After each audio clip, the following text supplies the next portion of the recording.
Okay, I think we're live now. Hi guys, hi Adam. Hey, correct. Thanks for Yeah.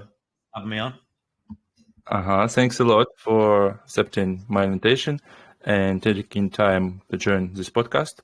As for the format, we will speak in English. I'll be asking questions, and after each of your answers, I'll briefly translate the key points into Russian. We will try to keep a good pace so that we have time at the end to answer live questions from the chat as well, especially since we agreed on a really nice giveaway with your team for the 5 most interesting questions. 5 people will receive 100 gold each inside sport.fun. How do you like this format?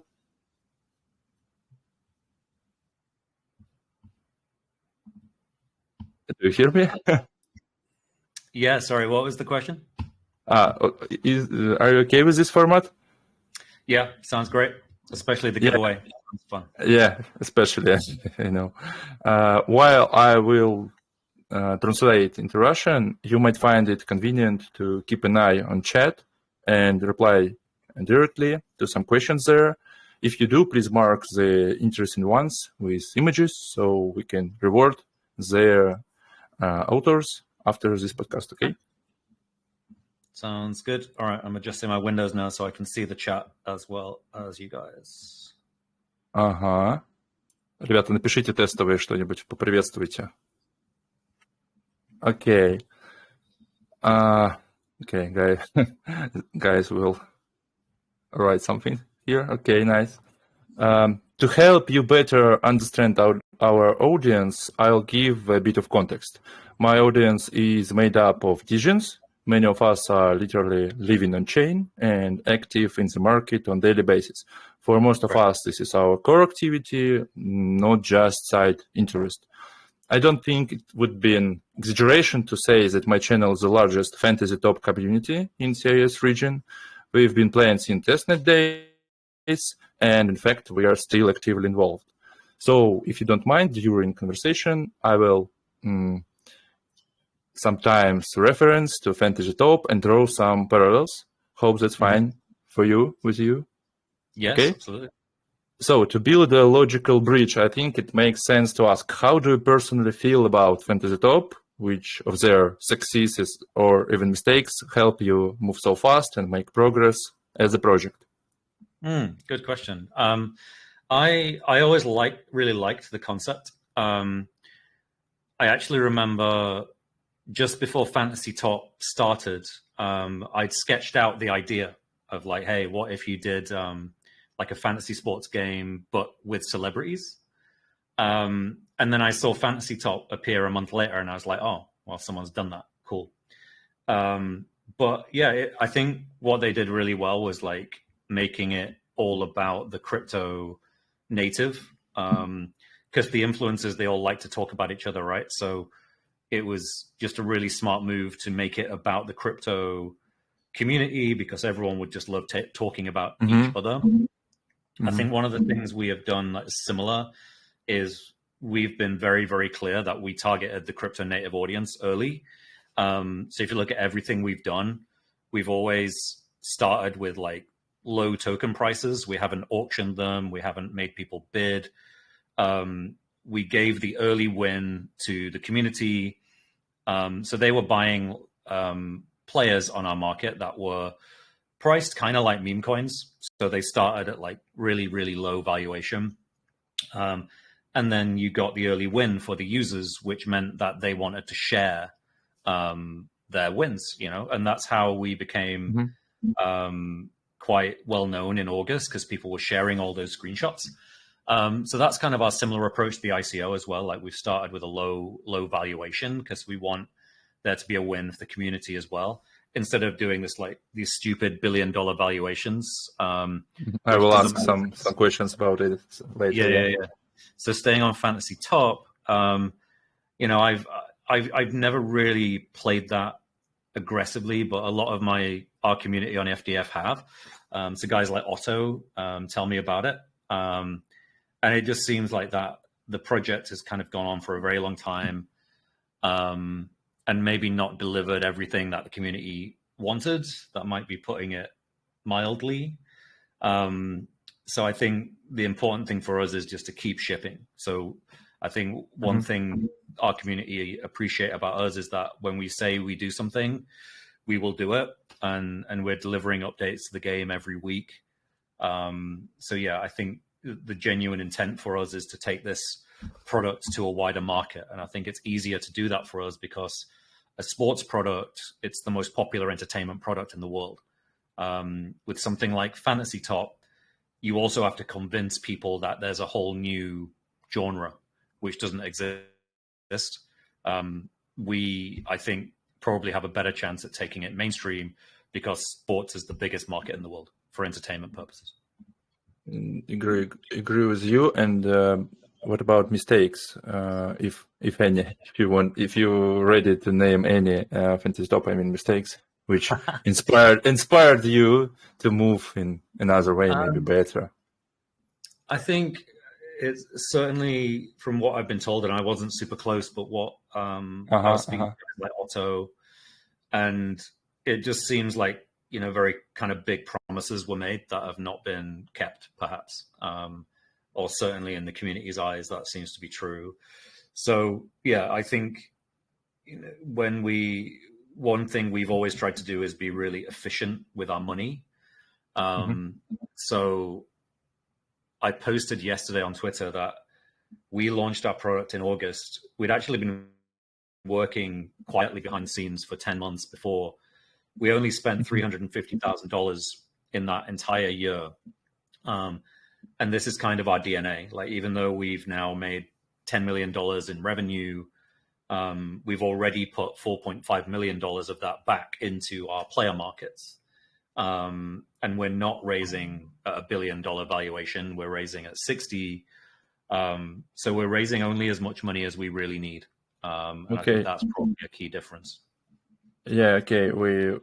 We'll talk about it later, of course. Now I will translate, and you can check chat. Maybe you will find some questions there. Interesting. Окей, ребята. В общем-то, спросил я у него, с такого вопроса начал. У нас многие знают фэнтези-топ, да, в нашем комьюнити, и для нас это, наверное, самая ближайшая параллель вообще для многих фэнтези-спорт отсюда начался. И я у него спросил, какие, собственно, чем вдохновлялись ли вообще фэнтези-топом, и какие-то параллели проводите ли вы, и какие ошибки у них были. Про ошибки он, честно говоря, особо не ответил, либо я не услышал, но вроде не ответил. Ну, понятно, довольно политичная такая сглаживание углов. Конкретно он говорил, что у них из общего крипто-нейтив аудитория, да, то есть именно криптоны. И в этом в основном проблема фэнтези-топ, что они делали продукт с нуля для аудитории, которая ничем подобным не пользовалась. То есть они, по сути, придумали что-то новое для рынка. У них ситуация сильно проще, у них понятно, на кого ориентироваться, у них понятный рынок, это понятные люди, которые могут быть никак даже не связаны с криптовалютой, но они понимают вообще, что это, зачем это и с чем это потреблять. Соответственно, он многое сейчас и дальше будет говорить про то, что его подход – это низкая FDV, низкая оценка, ранние пользователи побеждают. И он рассказал по своим цифрам, в принципе, в анонсе я все это тоже писал, что они 10 месяцев до того, как они вышли, они билдили продукт. То есть они вышли, соответственно, у нас когда в августе, да, в начале, в июле, в конце. Вот до этого 10 месяцев они билдили. Очень быстро они сделали на текущий момент порядка 10 миллионов долларов revenue. И из них около половины отправили обратно в игру, там, в ликвидность, на байбеки и так далее. Okay. One more warm-up question. Do you consider yourself as a Degen? And could you share a few of your biggest Degen's wins over the years? Sure. I've been in crypto about 6 years, so I remember buying Ethereum at like $50, which is quite good. But then I also sold it for like $500. And then every cycle, I always do the thing I wished I did last time. So the next time it ran up, I held it like way too long. And I think watched it go from like $4,000 all the way back to like hundreds of dollars as well. So I've kind of had all of those kind of ups and downs that you guys have for sure. and I did a lot of like NFT projects, so I've still got like wallets full of like useless dead NFTs. I still got my Moonbird, so that's my PFP, obviously. I'll probably never sell. Now we know. Now you know. So yeah, I'll probably never sell that one. But yeah, I'm not a day trader.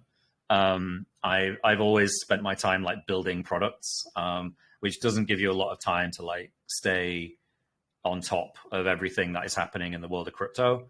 But certainly like culturally, I think degen culture kind of comes out of like basically like gaming discords, like World of Warcraft and that kind of thing. And that's what I grew up playing. So it's like similar culture, I think. So I think that's why I've always really enjoyed like the NFT and Discord style cultures. I also was, and I still am a World of Warcraft player sometimes. Nice. And when they relaunched classic version, I played for a few years again and again and again. Okay, I'll translate now. Я спросил у него, как он вообще себя ощущает ли он себя Дегином, и мы тут все Дегины, какие у него главные успехи в этой сфере, чем он может вообще похвастаться и рассказать. Он сказал, что покупал давным-давно эфир по $5, продал по 400, потом он вырос, и из цикла в цикл он старался в новом цикле сделать то, что он не сделал в прошлом, да, улучшиться. И он достаточно рано продал эфир. В следующий раз он его уже, когда купил, уже не продал.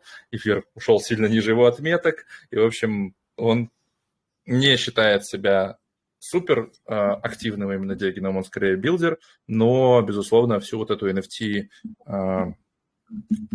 NFT-сезон он прожил, до сих пор у него вот на аватарке Moonbirds, многие из NFT-шек уже стоят просто пыль, но как бы он их держит и так далее. Также вот рассказал про то, что для него дегинская аудитория – это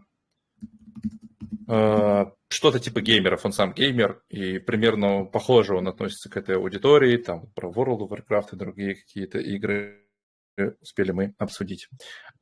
Okay, I see there are some questions in chat. I'm working on them. Yeah, I don't read them, to be honest, right now, but maybe later I will check. Let's move to the next question. As you said, you launched just about 4 months ago, back in summer, and quickly attracted massive attention. If I remember correctly, the combined market cap of players' shares exceeded 100 millions. Maybe 100 and 165 million. 65, yeah. Not that I'm counting, but yeah, I remember. Yeah, I saw it, yeah. Then you ran several founders SPAC sales, then you rolled out American football very quickly, and just a few months after launch, you announced a token and airdrop. And now, only 4 months later, we are talking 1 day before the token sale, which is going live tomorrow on Legion. This might sound like a strange question, but where does this speed come from? As we have seen with many teams, including fantasy.top, projects often take years to launch token, keep postponing it, and end up missing opportunity after opportunity. What enables you to move this fast, and what is the reasoning behind it? Great question. I think it's genuinely the quality of our team. I think we've got a rare case where we have people who are degens, and they understand the culture, and they know we need to ship really quickly. But we also, almost all of us have done like previous work. So I've done 10 years working in the UK government in like serious roles. Our chief engineer has done, very, very large work for very, very large SaaS companies. 10 years in UK governance, you said, in which roles, if it is not secret? Yeah. Well, yeah, maybe. But yeah, like everyone we tend to hire they're like crypto native, but they've done like serious work for like bigger companies before. So I think everyone really understands like, we're here to obviously work in crypto and push boundaries, but when it's time for coming together and actually delivering, everyone is really serious about it. So our brand is supposed to be fun. So we announced that we chose Patrice Evra, who's our brand ambassador. And the reason I like him is because on the surface, people think he's a little bit crazy, like he's kind of fun, right? But underneath, he's a real competitor. He wants to win. He takes his job very, very seriously. And that is the same for us. So yeah, it's really, I'm just the guy who sort of says things, but it's the engineering team and our marketing team that actually deliver all of that. And it makes it really easy for me to commit to deadlines. Because we've never missed, not a single time have we said, "Hey, we're gonna do this thing on that date." It's always happened, every single time. And we even delivered NFL early because we just wanted to. Yeah, 1 week earlier, as far as I remember. A week early because it mattered to people. They wanted, the season only had like 12 weeks remaining. They wanted to play, so we just made it happen. And I think that's why you've seen like clones of ours come up and try and copy what we do. They do not realize how hard it is. They think it's just some like funny football game. It's actually a DeFi protocol, in many ways. Like it has the security of a bank. It has a lot of complicated smart contract infrastructure underneath it. And it's really not easy just to replicate. So I think, it's a credit to the team and just how much we care. We want this to genuinely be a great product. And we're grateful really that the competition sucks so hard. Like, I think if you worked in AI, the world would be full of great teams that are all building really great stuff. In crypto, that's unfortunately not the case. So if you are a good team and you're competent, it's very easy to stand out. And what we often hear from partners or people who want to work with us is they're so excited to work with a team that's actually building something that isn't just a rug or another layer one blockchain, and that people actually enjoy playing. So yeah, it's credit to my team really that we ship that fast. Yes, but this speed still is awesome. I think I never seen so quickly building project. This is really nice. Okay, I'll translate now. В общем-то, я спросил такую штуку. Почему так быстро, ребята? Почему? Как так? Вы 4 месяца назад запустились. Мы привыкли к тому, что продукты тысячелетиями просто что-то там пытаются, деньги высасывают и так далее. А тут вы запустились, провели сейлы, ввели американский футбол. Он сказал, что мы даже это сделали на неделю раньше, чем планировали. И это правда. Они действительно выпустили это раньше.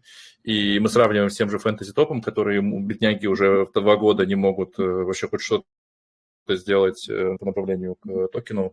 Вот здесь такая история. Он, в принципе, ответил, что все качество команды, работаем быстро, работаем хорошо, тоже Дегены. У него самого был опыт работы в правительстве Англии, United Kingdom, соответственно. И их команда никогда не срывала сроков, по крайней мере, публично анонсированных, как он сказал.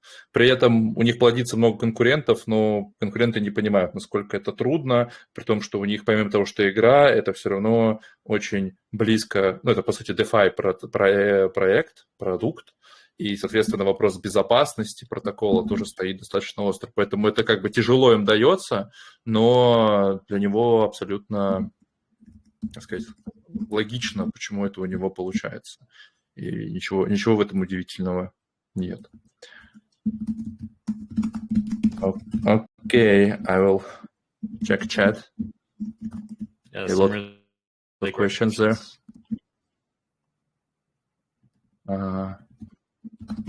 Give me a few seconds, I will read them also.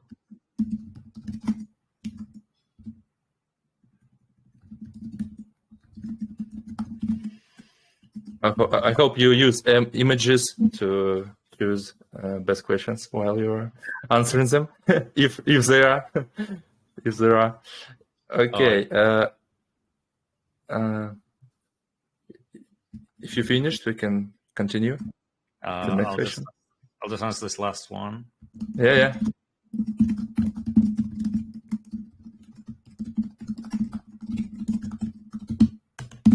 Okay.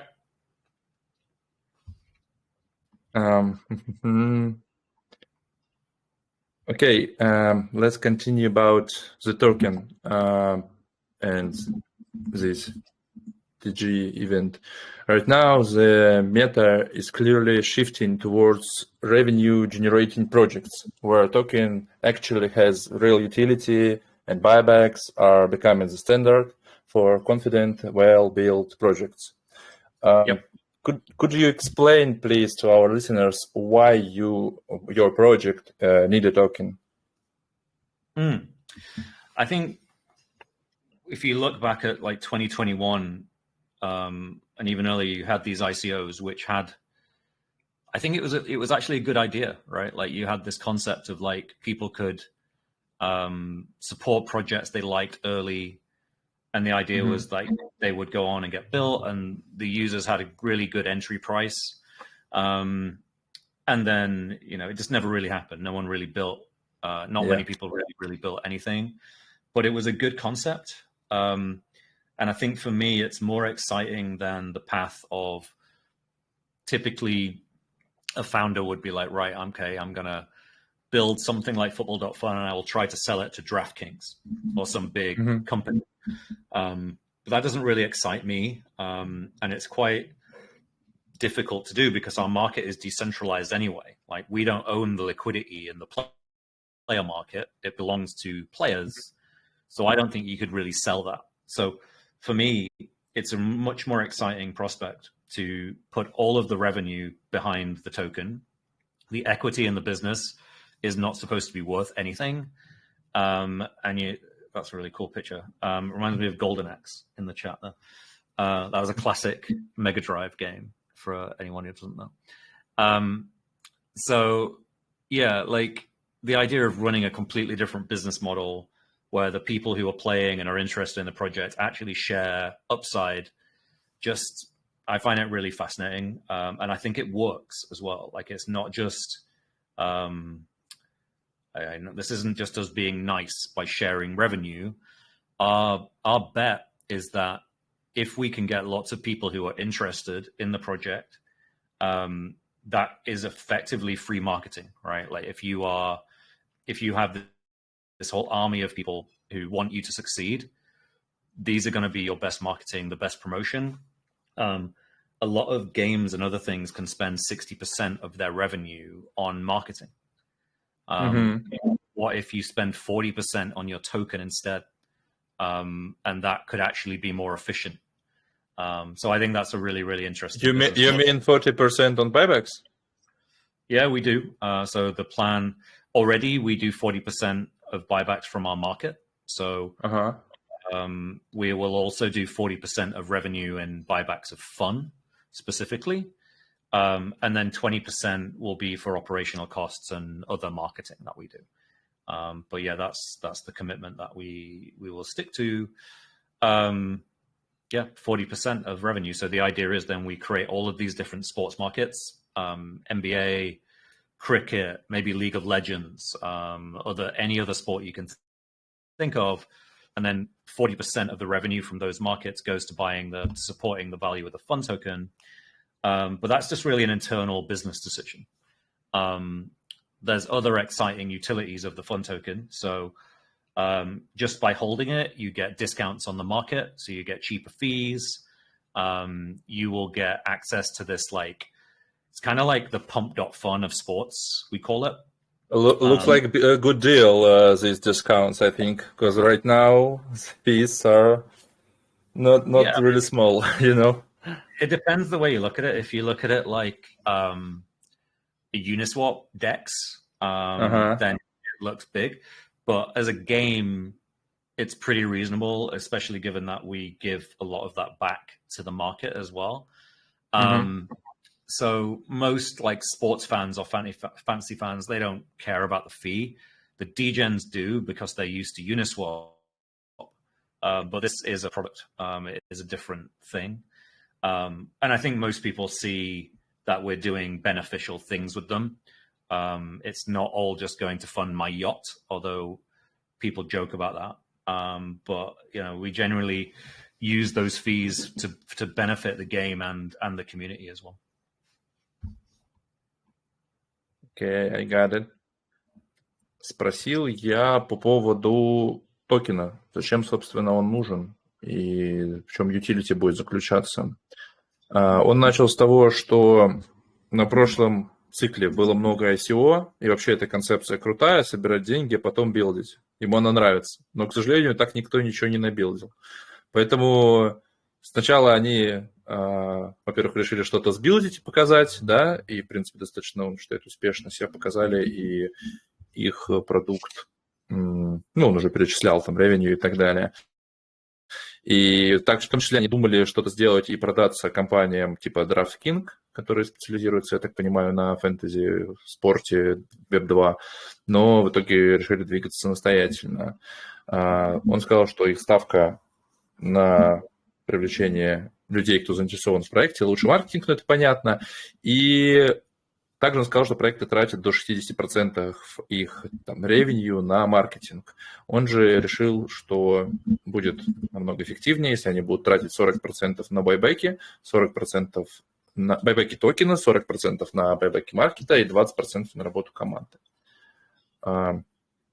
И он сказал с точки зрения utility, что если ты держишь токен, то ты получаешь скидки на покупки вот этих шерзов футболистов, а там на самом деле комиссии нифига себе. Там сейчас, по-моему, по 3% с каждой сделки, а в пиковую, когда идет большие объемы, торги идут активно, когда кто-то листится обычно, там и 5, и 7, и даже 25% бывает. Поэтому, на самом деле, комиссии там большие. Хотя он сказал, что это большие, если ты пользовался юнисвапом, но если ты обычный, условно, нормис, то и относишься к этому как к игре, то для тебя это не такие уж и большие комиссии, абсолютно обоснованные. Okay, I have a few more questions if you're ready. Yeah, please go ahead. You mentioned many times that you wanted to start with relatively low FDV, and FDV at which you are selling the token does feel quite reasonable, 16 millions, 60. You also said that you want to leave real upside and value for early buyers. I wouldn't ask you about specific targets or where you see the tokens market cap after TGE, but before you, there were already projects focused on fantasy sports. The first one that comes to my mind are NBA Top Shot or Chili's with its fan tokens for clubs, and their market caps were truly impressive. My question is, do you think those valuations were justified, and are you aiming for a similar scale? And most importantly, what makes you better? What problems are you solving that weren't solved before you in this niche market? Great question. Yeah, I think things like Top Shot, so rare to a certain extent, and Chili's, they show that there's a huge amount of interest and excitement for sports, but they've also largely disappointed people. I think that's an execution problem. I don't think it's because people don't care about sports. And I think what we've been able to learn from those products, I used to work with So Rare about 5 years ago. I actually built them their first free-to-play game. It's called the So Rare Academy. And basically they hired me to onboard mainstream users to So Rare. And I found it incredibly difficult because some of the features of the way they designed their product just made it really hard, because NFTs kind of illiquid, and they make the star players that people want really hard to own. So almost all mainstream players, they want to own Mbappe or Yamal or Mahomes in NFL. The business model of the collectible card game, they would try and sell all the cards. But with NFTs, there's only one rare Ronaldo, right? Or super rare Ronaldo. Yes. Unique Ronaldo. So they would log into the app and be like, hey, I like this free-to-play game you've built, Adam, but I can't buy fucking Mbappe for $10,000. Like, what are you talking about? So they tried to fix that with like more and more tiers of card, but that just kind of devalues them. And it split the game between like so many different people. Like, oh, I'm a rare player, or I'm a limited player, or whatever. In our market, you can buy any player you want, the same way that you can always buy $10 of Bitcoin, because it's fractional. The trading is instant. So unlike with an NFT, you don't have to find another buyer for your card. You can always just sell directly into the DEX. And it means that anyone can come into the game and buy the squad that they want, no matter what. And everyone is playing together. There's no concept of like special tokens. They're just, it's a token. That's it. Another key differential is that our tokens last for the lifetime of the athlete. So Rare burn your cards every season effectively, like they burn the utility of them and make you buy new ones every year. So we've solved that problem as well. Top Shot really just didn't have a fun game. So like it's simple, like build a game people actually want to come back to. So yeah, I could go on, like there's so many lessons that we've learned to make this into a more mainstream experience. And really for us, we know the product is not perfect. So we've got, I don't know, 4 to 6 months of improvements ahead. And we think that when we're done, this will be a really smooth experience that you can onboard a friend to who knows nothing about crypto, and they'll just enjoy themselves and play. And you can already, in most countries in the world, you can already onboard with a credit card through MoonPay, who are one of our partners as well. And yes, and last part of my question about their valuations, were they justified? And are you aiming for same number scale? I don't know. In theory, so we're talking about billion dollar valuations. Yeah, I think so. I don't remember, but I think 2 or 3 billion they were. So Rare was invested in, I think it was $6.2 billion by SoftBank. Top Shot was similar valuation at the time. Things like Chile went into billions of FTV. I think in theory, those valuations are possible for like a really, really strong sports product. But absolutely no doubt, none of them justified it. They were calculating that based on, hey, if you did get a product that did take on DraftKings, then it could be worth X. That is absolutely my intention. Otherwise, like, I wouldn't be playing the game if I'm not planning to win it. But yeah, I can't sit here and say, yeah, we'll definitely be worth $5 billion. The point is we're starting way lower than we could, because we want the community to win, and then we want to build that long-term base of people who think well of football.fun, and then they talk about it and they share it with their friends. That's the end goal. So yeah, it's really about where you finish, and not where you start. So yeah, starting low and giving people good chance at an upside, it's great. We obviously can't guarantee it, but we're certainly, you guys know how hard we ship, and we're certainly doing everything we can to try and give everyone a good outcome. Okay, I got it. Let's translate. So, так, ребят, я спросил достаточно заковыристо. Он часто говорит про то, что 60 миллионов FDV – это дешево достаточно, и мы хотим дать преимущество ранним покупателям.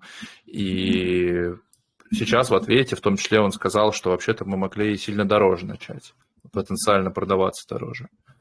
Я привел пример, так напрямую я не могу спросить, да, какие цели ты видишь там по FDV. Я сослался на топ-шот, на Чилис с прошлой бычки, потому что там FDV были многие миллиарды, там 2, 3, 5 миллиардов, ну и как считать, какие проекты, там, с токеном, без токена и так далее.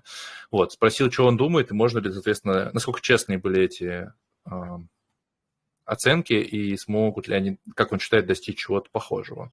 Вот. Он сказал, что те продукты, те протоколы показали перспективы рынка, но и расстроили многих. Он считает, что проблема была в первую очередь в реализации этих проектов, хотя сама по себе сфера действительно рабочая, и в том числе они на этих ошибках учась двигаются дальше. Также он привел пример, что вот он работал в Sora Академия. 5 лет назад его наняли онбордить пользователей, и ему действительно было тяжело, потому что NFT неликвидные, все хотят владеть редкими и крутыми футболистами, при этом эти тупо футболисты стоят там, по 10к долларов, это одна карточка, и это очень дорого, и получалась проблема, что они делали тиры карт, размывали все это вширь, и, по сути, у вас начинало происходить несколько разных игр для разных игроков с разными кошельками. Тут же в sport.fun вы можете играть условно там на $10, и вы будете все то же самое получать, ваши футболисты будут выигрывать абсолютно так же, как и другие любые, просто у вас будет меньше наград пропорционально вашей доле в футболе. Но вы также можете абсолютно двигаться и получать эти TP, за них открывать паки и так далее. Про топ-шот он сказал, что игра была крутая, они ими вдохновлялись, и много уроков выучили после этого. По поводу, я еще раз у него спросил, в итоге вы можете столько стоить или нет? Он сказал, что это тяжелый вопрос. Конечно, все возможно. И вот он ответил, что и продаваться они могли дороже начать сейчас, но это будет сложный путь, и ничего он там не может гарантировать и так далее. У меня еще несколько вопросов, а потом мы уже плотненько перейдем в чат. Okay, a few more questions and we move fully to chat. Are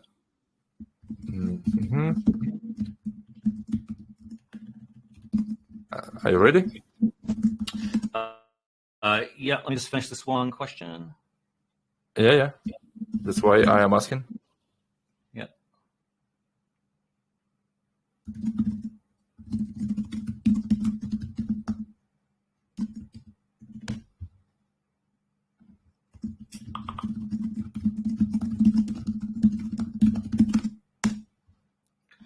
Okay. Yeah, so you are one of very few founders who isn't afraid and actually started very early to talk openly and in details about airdrop. I personally really appreciate this level of transparency, so I will allow myself to ask some more direct questions. To better assess who truly deserve the airdrop, you even introduced the fan score system and clearly explained how it's calculated. Maybe not clearly, but close to clearly. You said multiple times that you believe it's fair to distribute the drop to around 500 or 1K of most active users, yes? That's right. Yeah, but I want to continue. This is about context, so our listeners, not everyone know about it. So, am I understanding correctly? Does that mean a new player with small deposit shouldn't really expect to receive an airdrop on TGE, especially if they join the game for the first time after our stream? There are many people who are complete noobs in fantasy sport, and they are understandably afraid to invest more than a few tens of dollars. So it seems like they essentially have no real chance to participate in this drop. Is it fair? Is it fair assessment? I would say, so certainly the kind of philosophy behind what I want to do with the airdrop is really make sure that the people who stuck with us, so we obviously had the same thing that happens in a lot of things in crypto, particularly this cycle, no one trusts or holds anything anymore, right? If something goes up, people sell it. So we went up from 2 million market cap to 165 million, and then down to like 30, all within about 6 weeks. And a lot of the people who held and didn't sell were, you know, some of the guys that are the biggest fans of the game, right? Or the biggest fans of the team. And then you've got other guys who just took like $50,000. And what I would like to happen is that those people, so those 500 to 1,000 people, maybe a bit higher, they get a win, right? So that they feel, actually, I was right to hold and stay with this team. So that is the primary objective. However, we are being reasonably generous, I think, with the airdrop. So there is room for like new players to come in. And certainly new players that play with, you know, $20, $50, they can still get an airdrop, but it will be obviously relative to their size of spend.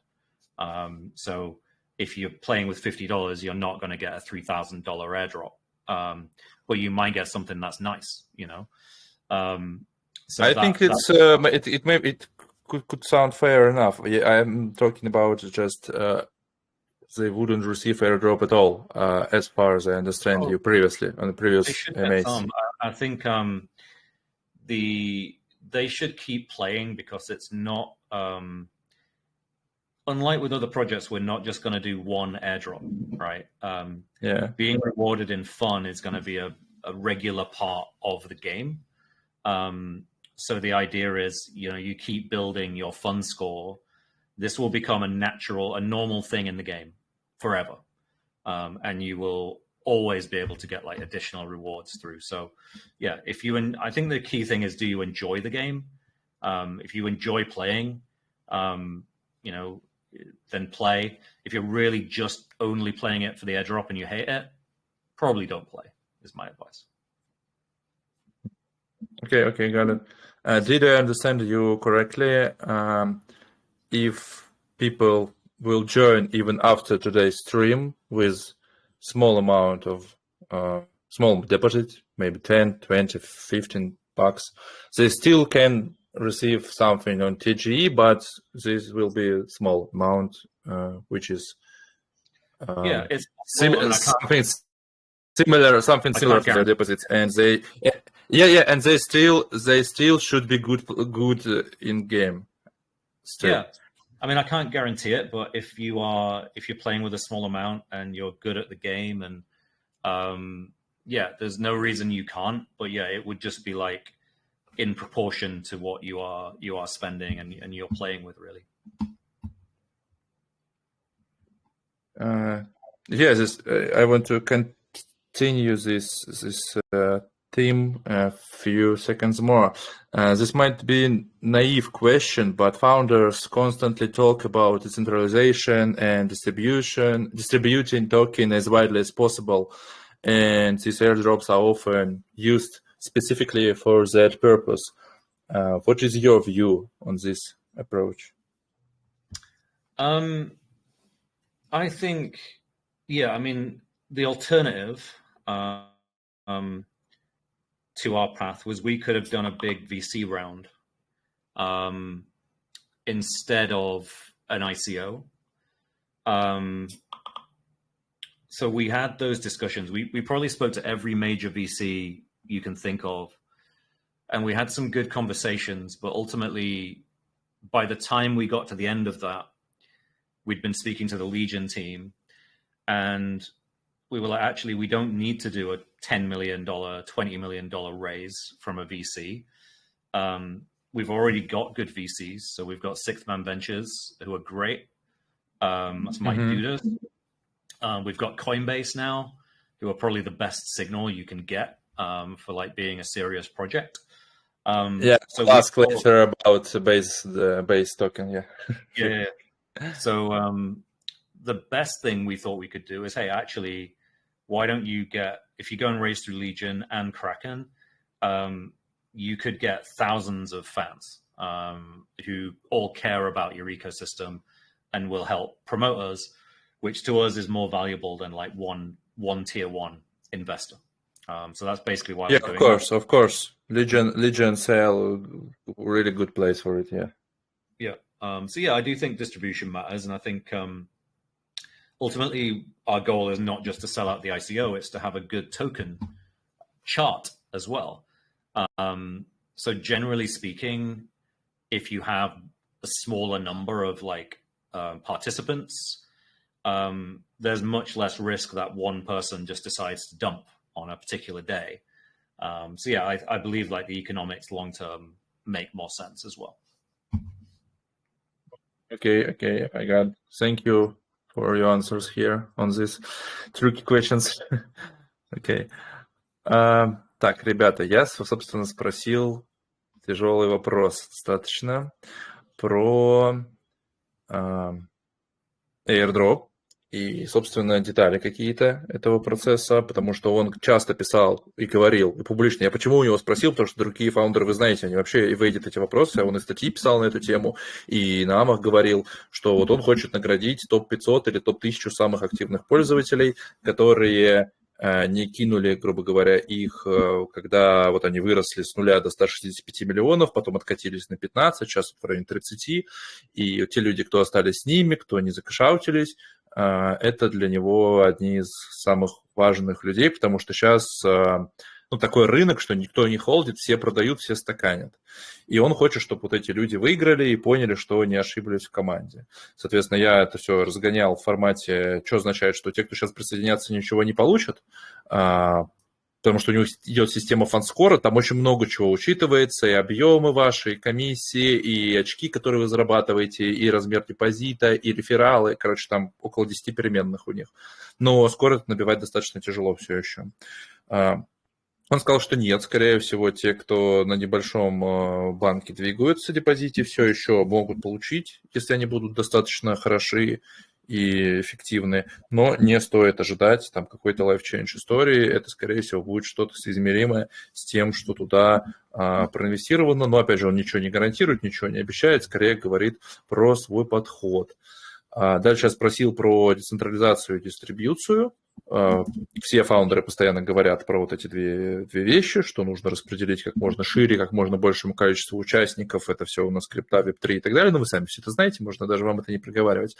Он сказал, что они общались буквально со всеми VC, которых мы знаем, и те были готовы занести, но у них уже, в принципе, есть две таких основных инвестиции, в том числе от Coinbase, только не Ventures, а Ecosystem, по-моему, фонд это называется.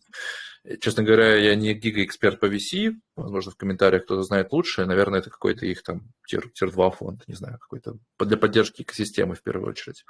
И плюс они пообщались с Легионом, и решили, что им не нужен этот VC-сбор на 20-30 миллионов, им все-таки эффективнее взять поменьше от большего количества участников, и вот это их путь как бы к дистрибьюции, который они видят. Один из. А дроп, я, в принципе, объяснил, как он его видит. So, are there any questions in chat? Oh, I see. 30 messages more. Nice. Yeah, I'm working on them, but there's a lot. Yes, thank you very much. I don't think here. Small moment. Yesterday while I was preparing for today's podcast, late at night, I honestly almost went blind. I couldn't find a night mode button anywhere. Does it actually not exist, or did I just miss it? It does not exist, and actually, why? This is probably the most requested feature.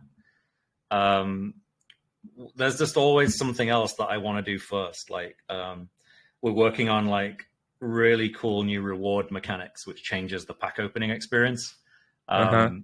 Things like that I always think are more important. But yeah, I always use dark mode myself, so I get it. We do actually have it designed. It's just finding the development time to do it. So this year we will receive this or not? Not in 2025, but yeah, I think 2 or 3 months we'll have it in. So still you can't play sport.fun at night. No way. Still, you just go and sleep. Yeah. I have seen people somehow with like third-party apps that convert it somehow. It has been done. Yeah, I know. Okay. Спросил у него, почему нет ночной темы, что я вчера ночью делал, чуть не ослеп, там все белое. Он говорит, что вот одна из самых запрашиваемых фич, но типа пока не до этого, в этом году вряд ли успеем доделать, ждите в следующем. Okay, one last thing. I have one last question here. Adam?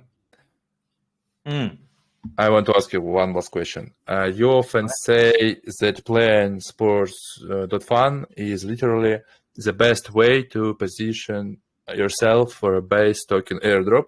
Could you elaborate on that and explain what this thesis is based on? Right, you're going to get me in trouble now. You can... Okay, but you said it everywhere. You're right about it. Yeah, well, if you look at obviously base don't confirm anything because they I know, that's why I ask. If you look at like their philosophy, Jesse always says like build and you will be rewarded, right? Or like, he's always talking about when they reward people, they want to reward people who are genuinely using apps and playing things, not necessarily farmers, but they want to turn farmers into like people who are really doing productive things. So it's kind of similar to how I think of it, where people are like, hey, how do I maximize my airdrop? I'm like, well, just play the game, right? Like be good at the game, play the game, trade. It's really obvious that as football.fun being the number one app by revenue and volume, that counts. You're using that chain. So yeah, it would seem very unusual to me if football.fun players wouldn't benefit from anything that they're doing on base. But yeah, we have not had that like officially confirmed. But obviously I do speak to the base team very, very regularly. And they've made it very clear to us that we're a really good partner of theirs. And, certainly one of their priority apps that they want to support. You'll see that more of that this week. So they're doing a big thing on the 17th. They're doing a big launch, and we're going to be a feature of that as well, which will be pretty cool. So is the idea that if base ever does an airdrop, your users would be among the first to benefit? I don't know how if they ever. But yeah, I mean, what they've said is like they want to reward the builders and they want to reward the people who are like genuine users on the chain. So that's all I know on that front. But yeah, I mean, I would be surprised if football.fun wasn't a part of that if they do an airdrop. Yeah, thank you. It reminds me about Blast Gold. Maybe you remember about it. Did you? Oh yeah, 100%. But Base are a very, very different team to Blast Gold. The Blast Gold was not a bad incentive. I think it incentivized like quite a lot of interesting activity. But I think Base come at it with a very different approach in that they want to incentivize long-term behavior and will, of course, learn all the lessons about what went wrong with Blast, but also look at what went right about it in that they were able to get a lot of short-term interest. There's nothing wrong with using those mechanics in the short term to get excitement. Like if you're a crypto native person, you know you've got to do that. It's not enough for us to be like, if we were just sat here going, oh yeah, we're here for 5 years, guys, we're going to deliver something in 2028. No one cares, right? You've got to deliver in crypto. You've got to deliver something next week, else people lose attention. At the same time, as the founder, I do have a 5-year vision. And I think that's kind of similar to what Jesse's trying to do, is that they obviously understand that they need to maintain short-term interest, but you've also got to build for the long term in mind as well. Okay, thank you for your answers here. I still have some, but I think we can turn to chat now, answer questions there, and pick top 5 people. But I will translate your answers before it. Я спросил про base drop, и потому что Адам часто говорил, что sport.fun это лучшее, что вы можете сделать с точки зрения получения base airdrop. Он про это постоянно говорил, я не случайно решил этот вопрос задать в такой формулировке. И, в принципе, был очевиден ответ, но удержаться было сложно. То есть он говорит, что ничего особо на эту тему не знает, никаких гарантий и т.д., но они самое там популярное в Base сейчас приложение с самым большим revenue, и если пользователи... То есть Джесси часто говорил, что билдеры будут вознаграждены апок, и, соответственно, будет странно, если не будут вознаграждены пользователи самой топовой апки на бейзе, по крайней мере, как он себя сам называет. И вот через 2 дня он говорит, будет новый анонс у бейза, и там в том числе будет sport.fun представлен в этом анонсе. Вот, возможно, это вот эти prediction маркеты, возможно, еще что-то. Я уж, честно говоря, что-то пропустил в последние дни. Пишите в чате, я думаю, вы знаете лучше, что там в итоге будет за анонс. Я думал, что у них станет этот бейзап без инвайтов и так далее. Бейзап. И также я у него спросил про премьер Blast Gold. Он тоже это все оформил и говорит, это хорошая модель для инцентивайза, для стимулирования, привлечения интереса людей, но он говорит, что все-таки у Base команды немножко другой вижен, они понимают, что в крипте надо действовать быстро и нужны короткие какие-то инцентивайзы, но в то же время у них, как у фаундеров, есть длинный вижен, там на 5-летие, у него такой же вижен есть, и это самое, наверное, важное, как он говорит, совмещать и то, да, и часто что-то выпускать, и в то же время иметь long-term vision. Okay, now I'm moving to chat. If you want, Adam, you can answer some questions not in chat, but on stream. And did you choose anyone already? I haven't, but I've been answering as many as I can. But maybe at the end I pick 5. Okay, how it convenient for you? How many security audits have we passed? 3 so far. So yeah, I mean, obviously that's a risk with any protocol, but we've got a pretty good team, and we take that very, very seriously. People try all the time. I think one of my previous answers was what surprised me most about crypto and like building in crypto. Certainly when we became popular in August, we just got attacked so much from competitors, people who just wanted attention that we were having, and they would pay people to foot us, they would pay people to DDoS us all day. We had people trying to hack us. And in many ways, it's just kind of good stress testing, both for the product and the team, because you've got to like deal with all this negativity. When originally you just set out to make a cool sports game, but crypto is a really tough environment, right? And if you start succeeding, you get attacked. And I think that's just something we've all had to learn to deal with. And I think every time that happens, we get stronger because our systems get tested, but also mentally, like I'm better at dealing with that. Because once it starts happening all the time, you just get better at dealing with it over time. Yeah, Adam, how much time do we have? I don't want to translate now, so you can answer more questions. I got 5 more minutes or so, but I could type some more answers out after the chat, after the stream has ended as well. Yeah, maybe this is the way, but still I want to choose 5 people. So let's try to do it. Okay.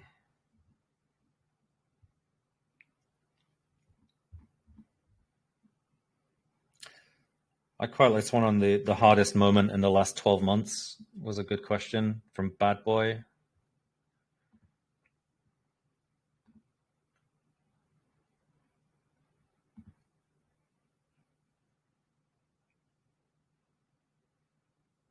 If you can, could you reply please to this question with any Text. I'll give him one of my Patrice Evra gifts. Nice. To indicate. We need it.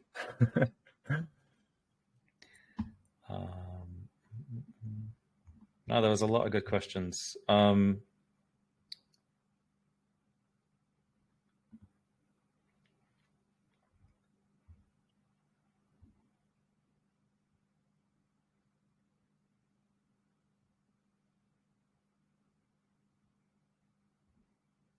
Do you have any favorites?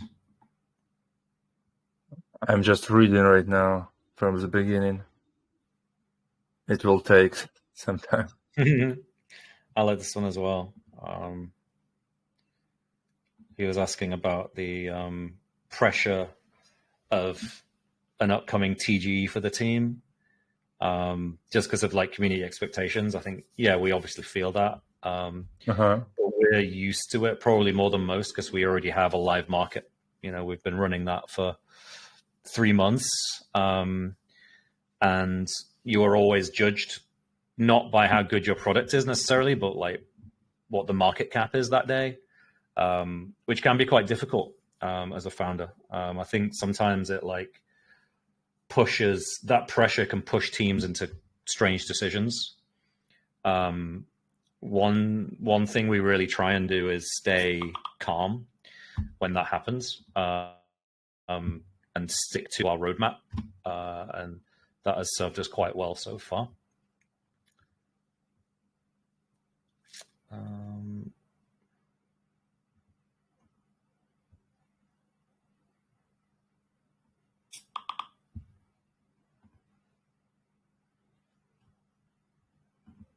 That's a good question. If you could send one message to yourself on day one of football.fun, what would it be? I would probably say you could do everything you want to do with half of the worry. Because I have one of those brains that is thinking all the time. I know the feeling.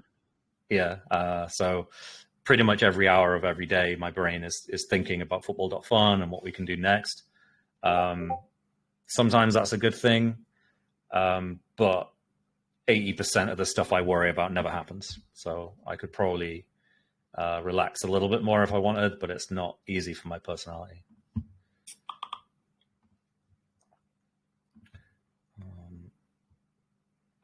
I'll give that one a GIF as well.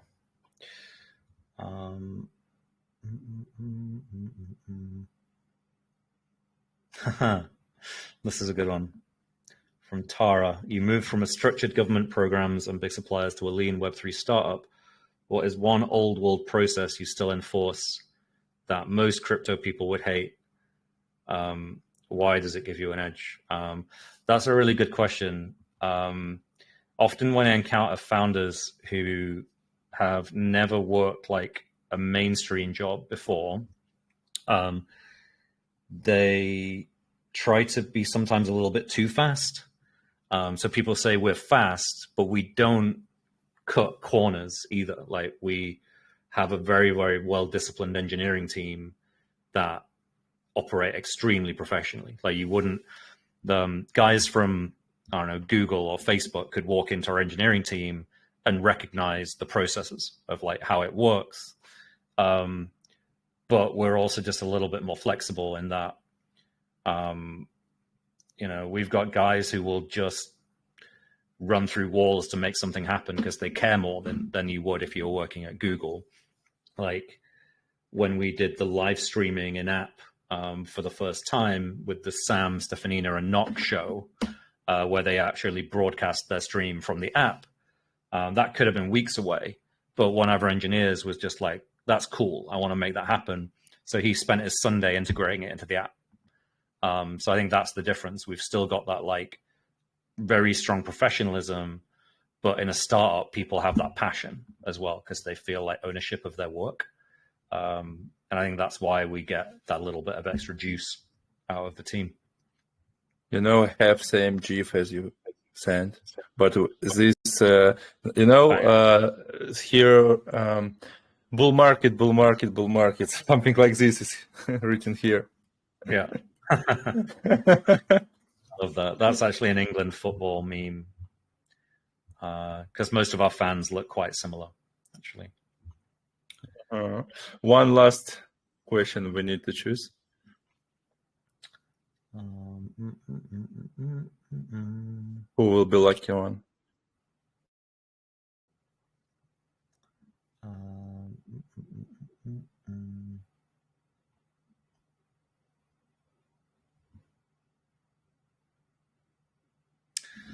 Interesting. Guys, you can try to send new question. This is a good option for you right now. Ребята, отправляйте вопросы. У вас еще есть возможность заскочить в последний вагон. What did you underestimate early? That's an interesting one because it's made me think. What did you underestimate early? That has made you think.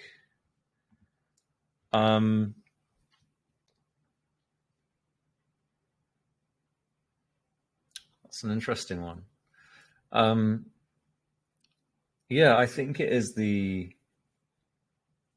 I mean, I kind of knew this was coming, but I think it was hard to really fully understand like the level of PTSD in crypto this cycle. So like once we'd broken out in August, we had a good product, and it just didn't seem to matter, right? Because the market cap still went up and it still went down. And no one was sticking around because you've got a good product or they like the team. They're just like, shit, I've made money, I need to get out. Because that is the whole narrative of this cycle. And that was quite tough to deal with because you're like, hey, we're not like the other projects. We actually have something to do, but people are it's so ingrained in people's heads that if they make money, they should just cash it out, which is like the opposite of 2021 when there was like the holder culture. So that was, I think, quite tough to deal with. But ultimately, like, I think people just didn't quite believe it at first. You know, they were like, what on earth is this football thing that's just appeared out of nowhere? I think the next time that happens, people will have more trust because they'll know that we've been sticking around. They'll have got to know us a bit better.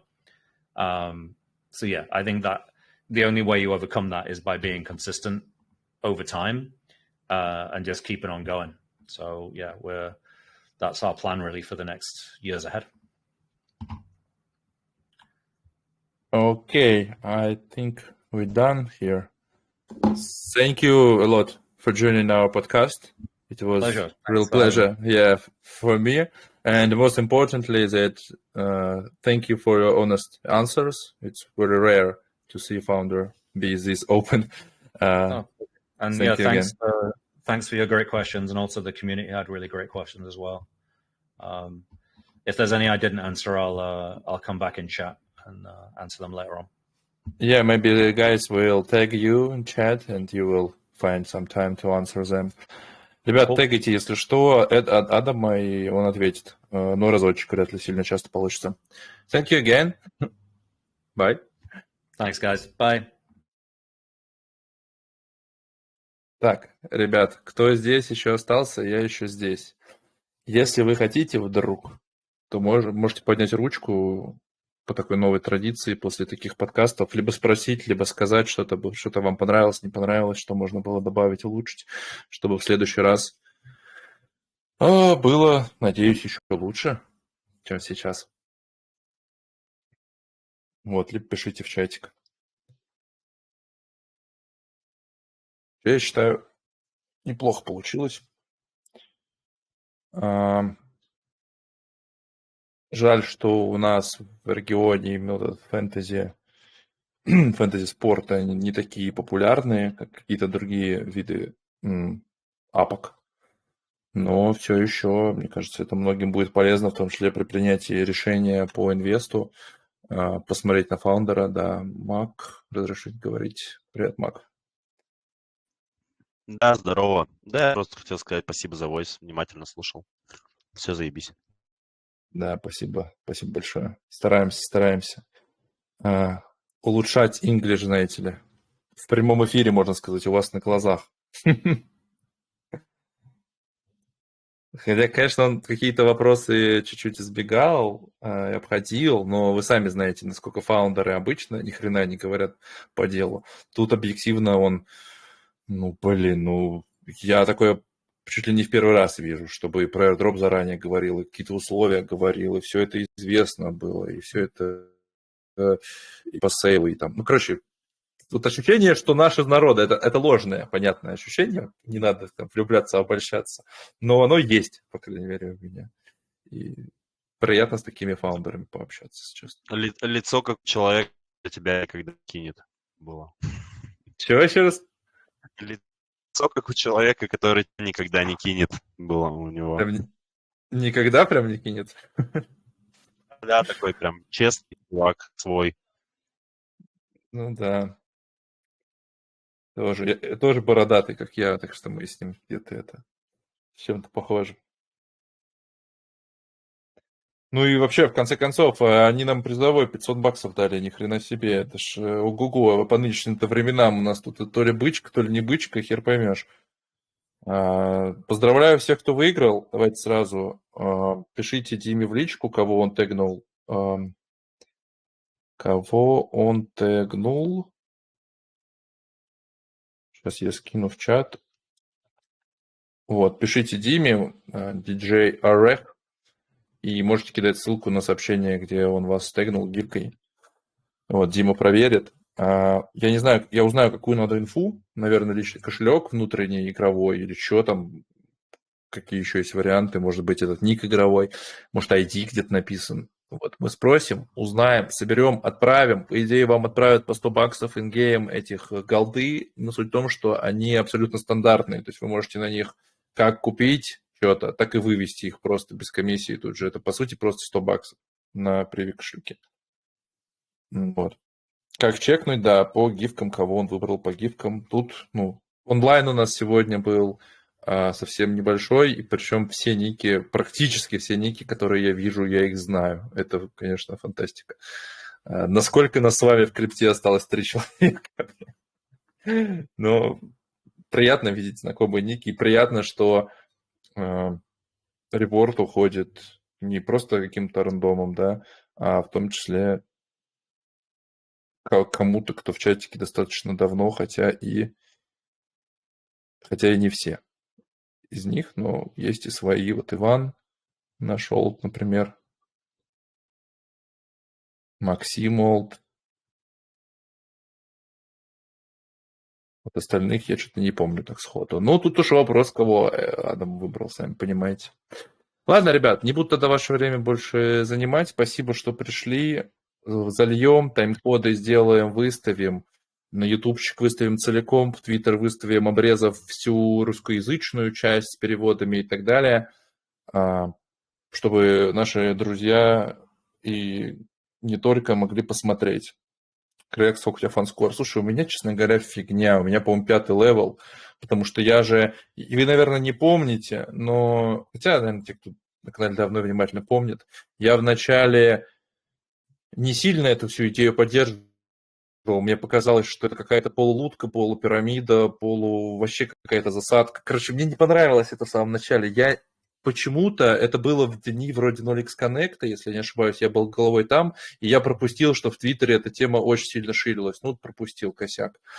И я недооценил масштабы хайпа. То есть, когда у нас ребята, в том числе, начали в СНГ ширить, вот Мак как раз Брейрген у себя писал, там капа была в районе 30-40 лямов, а она докачалась до 160. Другой вопрос, что она там через неделю упала обратно на 30, но действительно, что называется, каждый мог. И вот те, кто действительно тогда залетели, они уже сидят на иксах и уже на фрибабках и так далее. А я начал заходить уже только после вот этого падения, когда оно откатилось на 1К, на 30 миллионов. И вот с тех пор я играю. И вот я где-то сейчас в топ-1К пользователей. Но я не котлетил, туда надо понимать. То есть я там типа а-ля в районе косаря, вот в таких бюджетах там. Поэтому если туда поплотнее зайти, то можно сразу попасть в топ. И дальше вы можете уже сами посчитать. Они еще токеномику не давали, но по идее они должны ее дать чуть ли не сегодня. Там будет инфа, сколько на дроп выделено, и вы можете сами посчитать, вы знаете сейл, соответственно, логично предположить, что они выходят достаточно дешево, и они явно будут... То есть я буду в сейл заходить, чтобы вы понимали, я буду писать, буду говорить, вот, там, я подкаст проводил с вашим фаундером, дайте алоку, пожалуйста. Буду писать сопроводительное письмо на Легионе, как и все.